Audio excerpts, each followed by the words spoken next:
بسم اللہ الرحمن الرحیم۔ السلام علیکم اسٹوڈنٹس، کیسے ہیں آپ سب؟ آپ کی ٹیچر فخر النساء اردو کلاس میں جماعت چہارم۔ تو آج ہمارا اردو کا لیکچر نمبر 3 ہے، جس کا عنوان ہے مثالی معلم۔ ٹھیک ہے جی اسٹوڈنٹس، مثالی کا مطلب آپ کو پتہ ہے بے مثال، جس کی مثال نہ ہو، جس جیسا اور کوئی نہ ہو۔ معلم ہے استاد کو کہا جاتا ہے، مثالی معلم یعنی ایسا استاد جس کی مثال کہیں نہ ملتی ہو، ٹھیک ہے، اور وہ اپنے آپ میں ایک علیحدہ ہی شخصیت ہو۔ تو دنیا میں بے شمار اسٹوڈنٹس استاد ہیں، اساتذہ ہیں، جن کا قرآن پاک میں بھی اساتذہ کے اس احترام کو، اساتذہ کے اس رتبے کو قرآن پاک میں بھی کی تعلیمات میں بھی جو ہے نا بیان کیا گیا ہے۔ اور اس دنیا میں کسی کو بھی کوئی بھی علم سکھانے کے لیے ہمیشہ سے ایک استاد کی ضرورت رہی ہے، چاہے وہ کتابوں کا علم ہو یا کوئی کام سیکھنے کا علم کیوں نہ ہو۔ جب تک ہم کسی بھی کام کو سیکھنے کے لیے یا علم حاصل کرنے کے لیے یا کسی چیز میں مہارت حاصل کرنے کے لیے کسی استاد کی رہنمائی نہیں لیتے تو ہم کامیاب نہیں ہو سکتے۔ تو آپ اس بات سے اندازہ لگا لیں کہ ایک معلم، ایک استاد، اس کا کتنا رتبہ ہے اور کتنا درجہ ہے، جس کا وہ مستحق بھی ہوتا ہے۔ تو اسی طرح قرآن پاک کی تعلیمات کے حوالے سے اگر ہم بات کرتے ہیں تو اس سبق میں یہاں پر مثالی معلم جس کو بنا کر اس کتاب کا جو ایک قسم کا کہہ لیں کہ ایک زیور کے طور پر اس کتاب میں سمیٹا گیا ہے، وہ ہے ہمارے نبی پاک صلی اللہ علیہ وآلہ وسلم کی ذات مبارکہ، جو کہ اس دنیا میں تعلیمات دینے کے لیے ایک معلم بنا کر بھیجے گئے اور ان کو باقاعدہ علم سکھایا گیا، اور ان کو اللہ تعالیٰ نے فرشتے کے ذریعے یہ لفظ بھیجے قرآن پاک کے کہ اقرا باسم ربک الذی، پڑھ اپنے پروردگار کے نام سے جس نے تمہیں پیدا کیا۔ یعنی آپ اس سے اندازہ کر لیں کہ اس علم کو دین کا ہو یا دنیا کا ہو، تعلیم کو اللہ تعالیٰ کی ہاں کس قدر اہمیت ہے، اور اللہ تعالیٰ تعلیم حاصل کرنے والوں کو، علم حاصل کرنے والوں کو اور دینے والوں کو بہت زیادہ نزدیک رکھتا ہے۔ تو اس سبق میں نبی کریم صلی اللہ علیہ وسلم کے حوالے سے کہ وہ کتنے مثالی معلم ہیں جن کے لیے کائنات تخلیق کی گئی، اور انہوں نے دکھ اور تکلیف اٹھانے کے بعد دین کے ساتھ ساتھ دنیاوی باتوں پر، اخلاقیات پر پوری فخر آدمیت کہلاتے ہوئے ان کو تعلیمات سے نوازا، اور جو خود بھی نبی پاک صلی اللہ علیہ وسلم قرآن پاک کا ایک چلتا پھرتا نمونہ ہے، جن کی سنت پر، جن کے رہنے سہنے کھانے پینے ہر انداز پر عمل کرتے ہوئے ہم ان کی تعلیمات کو اپنے پہ لاگو کر کے زندگی گزار سکتے ہیں۔ ٹھیک ہے جی، تو ہم سب سے پہلے مثالی معلم کے حوالے سے نبی پاک صلی اللہ علیہ وسلم کو پڑھتے ہیں اور کتاب کی جانب بڑھتے ہیں۔ تو آئیے چلتے ہیں اسٹوڈنٹس، ہمارا سبق نمبر جو ہے 3 ہے اور لیکچر نمبر بھی 3 ہے۔ سبق کا عنوان ہے مثالی معلم۔ سیدنا حضرت ابراہیم علیہ السلام نے بیت اللہ کی دیواریں اٹھاتے ہوئے، بیت اللہ یعنی خانہ کعبہ، دعا کی تھی، اے رب ان لوگوں میں خود انہی کی قوم میں سے ایک ایسا رسول بھیج دیجئے جو انہیں تیری آیات سنائے، ان کو کتاب اور حکمت کی تعلیم دے۔ اور حضرت ابراہیم علیہ السلام کی دعا قبول ہوئی، اور انہی کی اولاد میں سے حضرت محمد رسول اللہ ختم النبیین صلی اللہ علیہ وآلہ وسلم آخری نبی بن کر آئے۔ آپ صلی اللہ علیہ وآلہ وسلم پر جو پہلی وحی نازل ہوئی، اس کا پہلا لفظ تھا اقرا یعنی پڑھ تھا۔ اس کے بعد آپ صلی اللہ علیہ وآلہ وسلم تعلیم و تربیت کے ذریعے سے انسانوں کی زندگی میں ایسی تبدیلی لائے کہ تاریخ میں جس کی مثال نہیں ملتی۔ آپ صلی اللہ علیہ وآلہ وسلم نے ایک موقع پر فرمایا، مجھے معلم بنا کر بھیجا گیا۔ آپ صلی اللہ علیہ وآلہ وسلم کے تعلیم کے اصول آج بھی مؤثر ہیں۔ آپ صلی اللہ علیہ وآلہ وسلم کی تعلیم میں ایک خاص بات یہ تھی کہ آپ صلی اللہ علیہ وآلہ وسلم کی گفتگو نہایت صاف اور واضح ہوتی۔ آپ صلی اللہ علیہ وآلہ وسلم مختصر اور جامع بات کرتے، الفاظ کم مگر پر اثر ہوتے۔ مثلا آپ صلی اللہ علیہ وآلہ وسلم نے فرمایا، بہترین علم وہ ہے جو نفع بخش ہو، یعنی اسٹوڈنٹ جس سے آپ کو فائدہ ہو ایسا علم حاصل کریں۔ اوپر والا ہاتھ نیچے والے ہاتھ سے بہتر ہے۔ اس سے مراد ہے کہ یعنی آپ کسی کو کچھ دیتے ہیں اللہ کے راستے میں، یا جو اللہ نے آپ کو نوازے دیتے ہیں وہ زیادہ بہتر ہے مانگنے والے سے۔ نمبر 3 ہے اللہ کی قسم، وہ مومن نہیں جس کا پڑوسی اس کے شر سے محفوظ رہے، یعنی ہمسایہ کے حقوق سے مراد بتائی گئی اسٹوڈنٹ یہاں پر کہ ایک ہمسایہ یا پڑوسی کے اتنے حقوق ہیں کہ آپ اس کو ایذا اور تکلیف نہیں پہنچا سکتے، اور اگر ایسا ہے تو وہ اللہ کو ناپسند ہے۔ اور اس کے بعد آپ صلی اللہ علیہ وسلم کے لہجے میں محبت اور دل سوزی ہوتی، آپ صلی اللہ علیہ وسلم میٹھی باتیں کرتے جو دل پر اثر کرتی، سننے والا عمل کے لیے تیار ہو جاتا، یعنی انداز اتنا خوبصورت تھا کہ لوگ مان جاتے۔ آپ صلی اللہ علیہ وسلم آپ صلی اللہ علیہ وسلم کبھی ایسی بات نہیں کرتے تھے جس سے کسی کو تکلیف پہنچے اور اسے غصہ آئے۔ ایک دفعہ ایک صحابی کھانا کھا رہے تھے، کھانے کا انداز مناسب نہیں تھا، کبھی ہاتھ پلیٹ کے ایک حصے پر پڑتا اور کبھی دوسرے حصے پر۔ اسٹوڈنٹ یہاں پر نبی پاک صلی اللہ علیہ وسلم نے جو ہے نا اخلاقیات اور مینرز کا سبق دیا، اس کو غور سے سنیے گا۔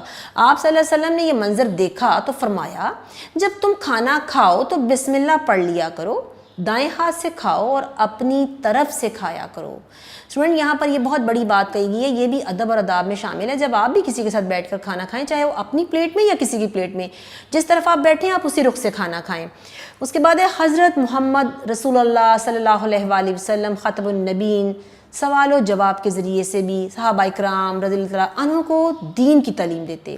ایک مرتبہ صحابہ رضی اللہ عنہ سے پوچھا کہ تم میں سے کسی کے گھر کے آگے نہر بہہ رہی ہو اور وہ روزانہ 5 مرتبہ اس میں غسل کرے تو کیا اس کے بدن پر میل باقی رہے گا؟ صحابہ اکرام رضی اللہ تعالیٰ عنہ نے جواب دیا کہ اے اللہ کے رسول صلی اللہ علیہ وآلہ وسلم، اس پر ذرا بھی میل باقی نہیں رہے گا۔ آپ صلی اللہ علیہ وآلہ وسلم نے فرمایا کہ یہی حال 5 نمازوں کا ہے کہ اللہ ان کے ذریعے سے گناہوں کو مٹا دیتا ہے۔ نبی کریم صلی اللہ علیہ وآلہ وسلم بعض اوقات اپنی بات کو اچھی طرح سمجھانے اور واضح کرنے کے لیے ہاتھ کے اشاروں سے مدد لیتے، اس طرح بات اچھی طرح ذہن نشین ہو جاتی۔ ایک بار ایک صحابی نے آپ صلی اللہ علیہ وآلہ وسلم سے پوچھا کہ میرے لیے کون سی چیز سب سے زیادہ خطرناک ہے؟ آپ صلی اللہ علیہ وآلہ وسلم نے اپنی زبان کو پکڑ کر فرمایا، یہ زبان سب سے زیادہ خطرناک ہے۔ اس کا مطلب ہے گفتگو میں احتیاط سے کام لینا چاہیے۔ اگر ہم بری باتیں کریں گے تو اس سے ہمیں دنیا میں بھی نقصان پہنچے گا اور آخرت میں بھی ناکامی کا سامنا کرنا پڑے گا۔ تو اسٹوڈنٹ یہاں پر اس چیز کو بہت زیادہ ذہن نشین کیجیے اور اس پر عمل بھی کیجیے کہ ہم اپنی زبان سے کسی کو نقصان نہ پہنچائیں، ایسی بات نہ کہیں جو کہ کسی کے لیے دل آزاری اور تکلیف ہو۔ نبی کریم صلی اللہ علیہ وسلم اکثر ایسی چیزوں سے تشبیہ دیتے جن سے لوگ واقف ہوتے۔ مثلاً آپ صلی اللہ علیہ وآلہ وسلم نے ایک موقع پر فرمایا، مومن کا آئینہ ہے۔ اس بات کا مقصد غیبت سے منع کرنا تھا، کیونکہ آئینہ صرف اس وقت عیب ظاہر کرتا ہے جب آدمی آئینے کے سامنے ہو۔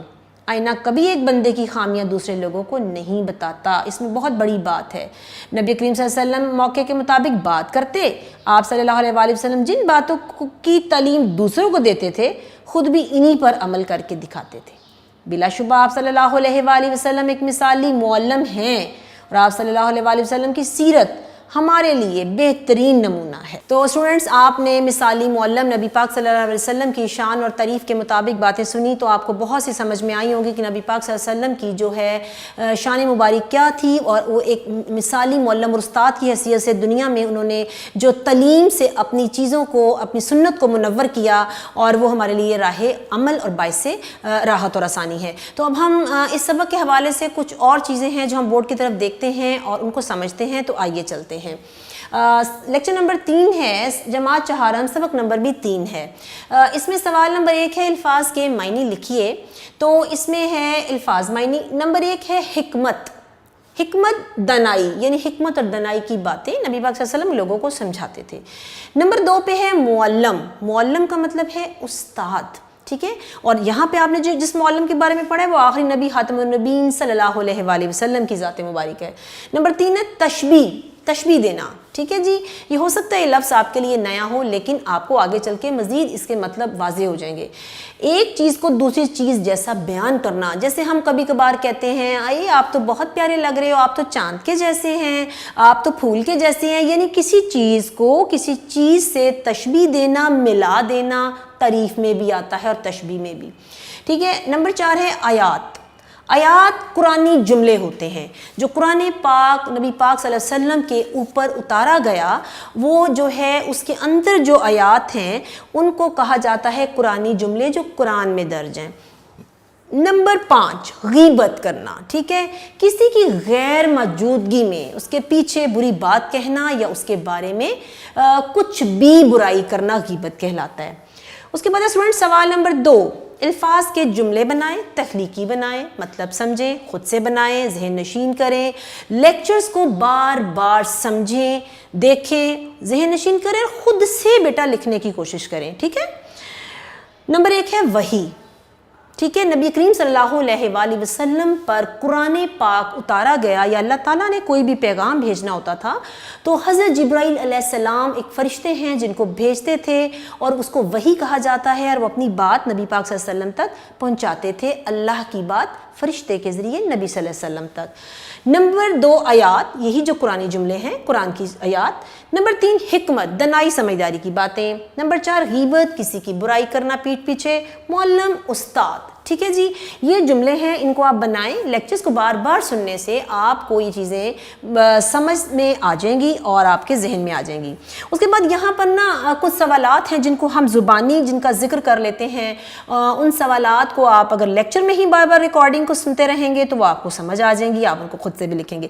ہے کہ خانہ کعبہ کی دیواریں اٹھاتے ہوئے سیدنا حضرت ابراہیم علیہ السلام جو تھے انہوں نے کیا دعا کی تھی؟ کیونکہ اس سے پہلے مشرکین تھے، کافر تھے، بت پرست لوگ تھے اور زمانے میں بہت جاہلیت تھی، تو حضرت ابراہیم نے اللہ پاک سے دعا کی کہ اے اللہ میری قوم میں سے ایک ایسا نبی بھیج جو ان لوگوں کو راہ ہدایت پر لگائے۔ تو اللہ نے دعا قبول کی، تو اس کے بدلے میں کس کو دیا؟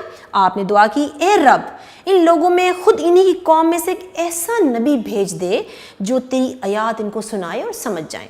تو پھر اس صورت میں اللہ پاک نبی پاک صلی اللہ علیہ وسلم کو آخری نبی بنا کے بھیجا۔ نمبر 2 پہ حضور اکرم صلی اللہ علیہ وسلم کی گفتگو کی خاص بات کیا ہوتی تھی؟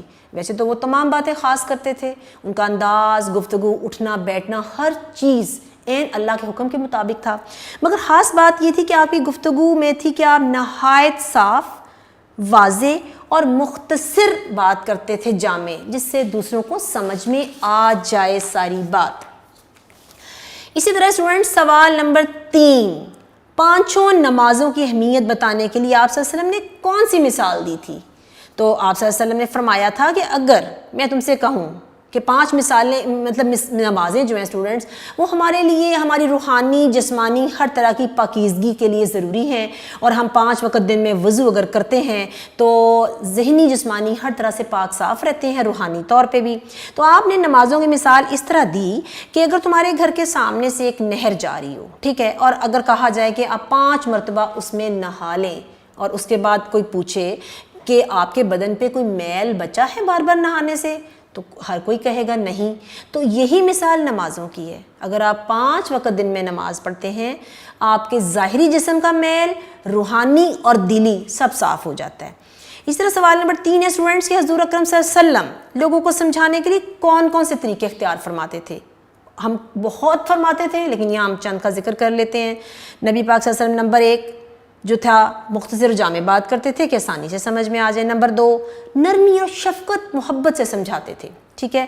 نمبر 3 آسان مثالوں اور ہاتھ کے اشاروں سے بات کو ذہن نشین کرواتے تھے۔ ہاتھ کے اشارے سے مراد ہے کہ مثال دے کے کہ کسی کو وہ بات اچھے طریقے سے سمجھ میں آ جائے، ٹھیک ہے، تاکہ اس کی اہمیت واضح ہو جائے۔